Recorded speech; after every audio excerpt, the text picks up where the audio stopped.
AI 인공지능이 세상을 바꾸고 있다는 건 이제 모두가 아는 사실이죠. 네. 그런데 그 열풍의 가장 뜨거운 중심에서요. 1년도 안 돼서 주가가 300% 넘게 폭등했다가 지금도 한 140% 가까운 상승세를 유지하고 있는 회사가 있습니다. 아, 바로 코어웨이브라는 곳이요. 아마 AI에 관심 있는 분들이라도 조금은 생소하게 들릴 수 있는 이름인데요. 맞아요. 근데 이 회사의 투자자 명단을 딱 보면 이야기가 완전히 달라져요. 아, 누군가요? AI 칩의 제왕, 엔비디아가 직접 지분을 투자한 회사거든요. 와, 엔비디아가요? 네. AI 개발에 없어서는 안 될 컴퓨팅 파워를 빌려주는 사업을 하면서 분기마다 말 그대로 뭐랄까 미친 성장세를 보여주고 있죠. 맞아요. 그래서 오늘 저희는 바로 이 코어비브라는 회사를 한번 속속들이 파헤쳐 보려고 합니다. 네, 좋습니다. 도대체 어떤 회사길래 엔비디아의 선택을 받았는지, 이 폭발적인 성장의 동력은 뭔지, 그리고 가장 중요하게는 이 화려한 성공 스토리 뒤에 숨겨진 위험은 없는지, 그렇죠. 그 모든 것을 한번 알아보겠습니다. 네, 코어비브의 아주 독특하고 영리한 사업 모델부터 시작해서요. 네, 엔비디아와의 특별하다 못해 거의 운명 공동체에 가까운 관계? 그리고 투자자라면 반드시 알아야 할 그 아슬아슬한 재무 상태. 그리고 곧 있을 2월 26일 실적 발표의 의미까지 하나씩 깊이 들어가 보죠. 좋습니다. 그럼 첫 번째 이야기부터 풀어보죠.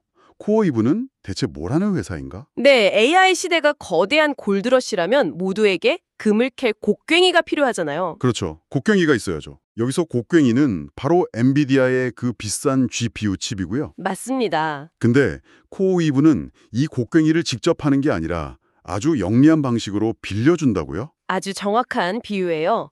AI 모델 하나를 훈련시키자면요. 수천, 수만 개의 최고급 GPU를 몇 주, 몇 달씩 계속 돌려야 해요. 와, 상상도 안 가네요. 이게 웬만한 기업은 감당도 못할 천문학적인 비용이죠. 그렇다고 모든 AI 개발사가 자체 데이터 센터를 지을 수는 없잖아요. 그렇죠. 마치 우리가 1시간 불 켜자고 집에 발전소를 지을 수는 없는 것처럼요. 바로 그거예요. 코어위브는 거대한 발전소를 딱 지어놓고 고객들이 필요한 만큼만, 심지어는 시간 단위로 전기를 빌려 쓰게 해주는 AI 컴퓨팅 전력 회사 같은 거예요. 아, 시간 단위로도요? 네, 고객들은 비싼 장비를 직접 소유하고 관리할 필요 없이 필요할 때 세계 최고 수준의 컴퓨팅 파워를 빌려서 쓸 수 있는 거죠. 그 유연성이 핵심이군요. 바로 그겁니다. 자기 돈 들여서 비싼 장비 사놨는데 쓸 일이 없으면 그냥 감가상각만 되는 거잖아요. 그걸 막아주는 거네요? 맞아요. 바로 그 유연성 때문에 AI 스타트업부터 대기업까지 코어위브에 열광하는 거예요. 아, 지난 3분기 연속으로 매출이 세 자릿수, 그러니까 100% 이상씩 성장했다는 사실이 이 서비스에 대한 수요가 얼마나 폭발적인지를 그대로 보여주는 증거죠. 네. 그 유연성이라는 경쟁력만으로도 대단한데 사실 코어웨이브의 진짜 치트키는 따로 있다고 들었어요. 네, 있죠. 바로 엔비디아와의 관계 말이죠. 이게 그냥 고객과 공급사 관계가 아니라고요? 전혀 아니죠. 차원이 달라요. 가장 먼저 아까 말씀드렸듯이 엔비디아과 코어위브의 주주, 즉 직접적인 투자자예요. 잠시만요. 그게 그냥 상징적인 수준의 투자가 아니잖아요? 네, 아닙니다. 지분율이 꽤 의미 있는 수준인 걸로 아는데 이건 엔비디아가 코어웨이브의 성공에 거의 운명을 같이 하겠다고 선언한 거나 마찬가지 아닌가요? 바로 그 점입니다. 단순한 재무적 투자를 넘어서는 거예요. 아, AI 시장의 미래를 가장 잘 아는 회사가 우리는 이 회사의 성공에 우리 돈을 걸겠다고 말하는 것과 같으니까요. 시장에 보내는 신뢰의 메시지가 엄청나죠. 투자자일 뿐만 아니라 최신 제품을 가장 먼저 주는 우선 공급 파트너이기도 하다고요. 맞아요. 다들 목 빠지게 기다리는 엔비디아의 차세대 칩, 블랙웰이나 블랙웰 울트라 같은 것들을요. 네, 맞아요. 다른 경쟁사들은 웃돈을 주고도 못 구하는 최신의 무기들을 코어웨이브는 가장 먼저 그리고 대량으로 공급받는 거예요. 와, 이건 돈으로도 살 수 없는 거네요. 그렇죠. 엄청난 경쟁 우위죠. AI 경쟁은 결국 누가 더 좋고 더 많은 칩을 확보하느냐의 싸움이니까요. 코어웨이브는 출발선부터가 다른 셈이에요. 여기서 끝이 아니더라고요. 제가 자료를 보면서 가장 놀랐던 부분인데 두 회사 사이에 아주 특별한 계약이 있다고요. 아, 그 계약이요. 네, 코어위브가 확보한 컴퓨팅 자원이 혹시라도 남게 되면 그걸 엔비디아가 다시 사주기로 했다는 내용이요. 이건 거의 보험 아닌가요? 맞습니다. 2032년 4월까지 유효한 계약인데요. 와, 이건 코어위브에게 엄청난 안전망이 되어져요. 만에 하나 시장 수요가 줄어서 서버가 통 비게 되더라도 엔비디아가 그 손실의 상당 부분을 막아준다는 의미니까요. 아니, 엔비디아가 왜 이런 계약까지 해주는 거예요? 그만큼 코어위브가 자신들의 최신 칩을 시장에 선보이고 그 성능을 증명해줄 가장 중요한 쇼케이스 파트너라고 생각하기 때문이에요. 와, 정리해보면 정말 대단하네요. 엔비디아는 코어위브의 주주이자 최신 무기를 가장 먼저 주는 파트너이자 심지어 사업이 어려울 때를 대비한 보험사 역할까지. 다 해주는 거죠. 이건 거의 엔비디아의 총애를 받는 자라고 불러도 될 정도인데요? 아주 적절한 표현이에요. 이 관계가 바로 코어위브의 가장 강력한 해자, 모트, 즉 경쟁자들이 넘볼 수 없는 진입장벽인 거죠. 하지만 그게 오히려 독이 될 수도 있지 않을까요? 어떤 면에서요? 엔비디아에 대한 의존도가 너무 높아져서 나중에 엔비디아가 마음을 바꾸거나 자체 클라우드 서비스를 더 키우기로 결정하면 코어위브는 한순간에 흔들릴 수 있는 거잖아요. 아, 지나친 의존성도 리스크가 될 수 있죠. 정확한 지적이에요. 그게 바로 이 화려한 파트너십의 이면에 있는 잠재적 위험 중 하나죠. 그리고 그 이야기와 직접적으로 연결되는 더 즉각적이고 큰 위험이 하나 더 있습니다. 아, 드디어 그 이야기로 넘어가는군요. 네. 지금까지 들으면 완벽한 회사 같은데 여기에도 함정이 있다. 말씀하신 즉각적인 위험이라는 게 바로 빚 문제죠. 네, 맞아요. 자, 생각해보세요. 그 비싼 엔비디아 GPU를 수만 개씩 사려면 돈이 얼마나 필요할까요? 폭발적인 수요를 맞추기 위해 코어위브는 데이터 센터를 계속해서 확장해야 하고 이 모든 건 막대한 자본 지출을 의미해요. 그 돈이 다 어디서 나오는 걸까요? 설마 현돈으로 다 하는 건 아닐 테고. 그렇죠. 대부분이 부채, 즉 빚이에요. 자료에서는 코어위브가 이미 상당히 높은 레버리지 상태에 있다고 분명히 지적해요. 아, 자기 자본보다 빌린 돈의 비중이 훨씬 크다는 뜻이죠. 레버리지, 즉 지렛대라는 말이 사업이 잘 될 땐 정말 좋잖아요. 그렇죠. 남의 돈으로 더 큰 돈을 버는 거니까요. 그런데 이게 왜 위험하다는 건지 좀 더 구체적으로 설명해 주실 수 있나요? 물론이죠. 지금처럼 AI 시장이 뜨겁고 수요가 공급을 초과하는 상황에서는요, 빚이 성장을 가속하는 로켓 연료 역할을 해요. 네. 하지만 만약 시장이 조금이라도 식거나 강력한 경쟁자가 나타나서 가격 경쟁이 시작되거나 혹은 예상치 못한 기술 변화가 생기면 어떻게 될까요? 매출은 줄어드는데 매달 갚아야 할 막대한 이자는 그대로 남아있는 상황이 벌어지겠네요? 바로 그겁니다. 높은 부채는 기업의 체력이 좋을 땐 못 느끼지만 조금만 어려워지면 발목에 채워진 무거운 족쇄가 돼요. 실제로 과거 닷컴 버블이나 통신장비 붐 때도 엄청난 기대를 받으면서 빚으로 몸집을 불렸던 많은 기업들이 시장 상황이 바뀌자 이자 부담을 못 이기고 쓰러졌어요. 코어위브의 재무 구조가 바로 그런 위험을 안고 있는 거죠. 그렇군요.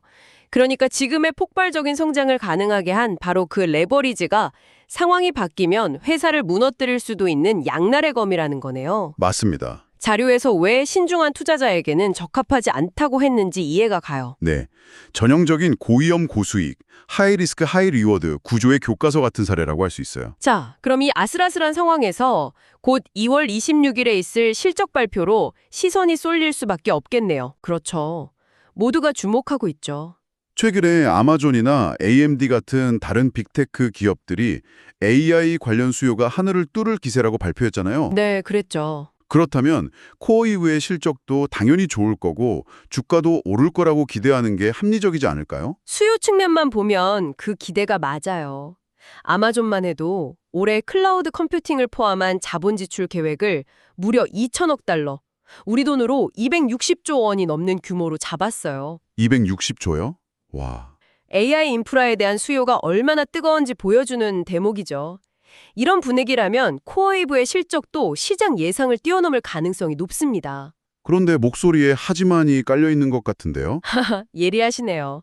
문제는 좋은 실적 발표가 반드시 주가 상승으로 이어지지는 않는다는 거예요. 특히 지금처럼 시장의 기대치가 극도로 높은 상황에서는요. 최근 투자자들 사이에서 일부 AI 주식들의 가치가 너무 고평가된 것 아니냐, 시장이 과열됐다는 목소리가 점점 커지고 있거든요. 실제로 그런 사례가 있었죠. 좋은 실적을 발표했는데도 주가가 오히려 떨어진 경우요. 네, 바로 AMD와 아마존이 그랬어요. 아, 맞다. 두 회사 모두 시장 예상을 뛰어넘는 긍정적인 실적과 미래 전망을 내놨는데 발표 직후 주가는 오히려 하락했어요. 왜 그랬을까요? 이미 주가에 좋은 소식이 다 반영되어 있어서 막상 발표가 나오자 투자자들이 이제는 차익을 실현할 때라고 판단했거나 혹은 기대했던 것만큼 엄청나진 않네 라고 반응한 거죠. 와, 정말 어렵네요. 그럼 코어위브가 아무리 엄청난 실적을 발표해도 시장 분위기에 따라서면 주가가 오히려 떨어질 수도 있다는 거잖아요. 그럴 가능성이 충분히 있죠. 투자자 입장에서는 그야말로 딜레마네요. 그래서 여기서 중요한 질문이 나와요. 과연 우리는 시장의 타이밍을 예측하려고 애써야 하는가? 이 자료의 저자는 아주 명확하게 시장의 타이밍을 맞추려고 하지 말라고 조언해요. 단기적인 주가 등락에 연연하지 말라는 뜻이군요. 맞아요. 2월 26일 실적 발표 전이냐 후냐를 따지는 그런 단기적인 관점보다는 더 근본적인 질문을 던져야 한다는 거죠. 어떤 질문일까요? 나는 이 코어위브라는 회사의 장기적인 성장 스토리를 믿는가?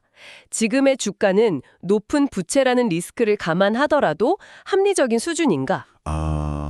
이런 장기적인 관점에서 확신이 설 때 투자하는 것이 현명하다는 의견이에요. 단기적인 시장의 변동을 예측하려는 건 거의 도박에 가깝다는 거죠. 자, 오늘 정말 깊이 파고들어 봤네요. 그럼 이 모든 것을 종합해보면 어떤 결론에 이를 수 있을까요? 코어위브는 AI 시대의 가장 중요한 자원, 즉 컴퓨팅 파워를 가장 효율적으로 제공하는 스마트한 사업 모델을 가졌어요. 네. 거기에 더해 업계의 절대 강자인 엔비디아의 전폭적인 지원이라는 거의 치트키에 가까운 무기까지 장착했죠. 엄청난 기회를 잡은 회사인 건 분명해요. 하지만 그 엄청난 기회를 잡기 위해 막대한 빚이라는 아슬아슬한 외주를 타고 있고요. 그렇죠. 그야말로 하이 리스크, 하이 리턴의 정석을 보여주는 회사네요. 정확해요. AI라는 거대한 파도에 가장 앞에서 서핑을 하는 선수와 같아요.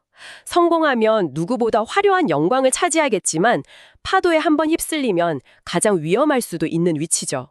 AI 분야에 관심을 가지고 계신다면 코어위브의 이야기는 현재 AI 시장이 가진 폭발적인 기회와 그 이면의 재무적 위험을 동시에 보여주는 아주 흥미로운 케이스 스터디가 될 겁니다. 네. 기술의 미래와 투자의 현실이 어떻게 맞물려 돌아가는지를 아주 생생하게 보여주니까요. 여기서 저리의 분석은 마무리하지만 마지막으로 이런 질문을 한번 던져보고 싶어요. 네, 어떤 질문이죠? 현재 코어위브 사업 모델의 핵심은 엔비디아의 최첨단 칩이 비싸고 구하기 어렵다는 사실에 기반하고 있잖아요. 그렇죠. 시소성이 있으니까 그걸 빌려주는 사업이 성립하는 거니까요. 그런데 만약 미래의 기술이 더 발전해서 지금의 메모리 반도체처럼 강력한 AI 칩이 훨씬 저렴해지고 여러 경쟁사를 통해 누구나 쉽게 구할 수 있는 시대가 온다면 어떻게 될까요?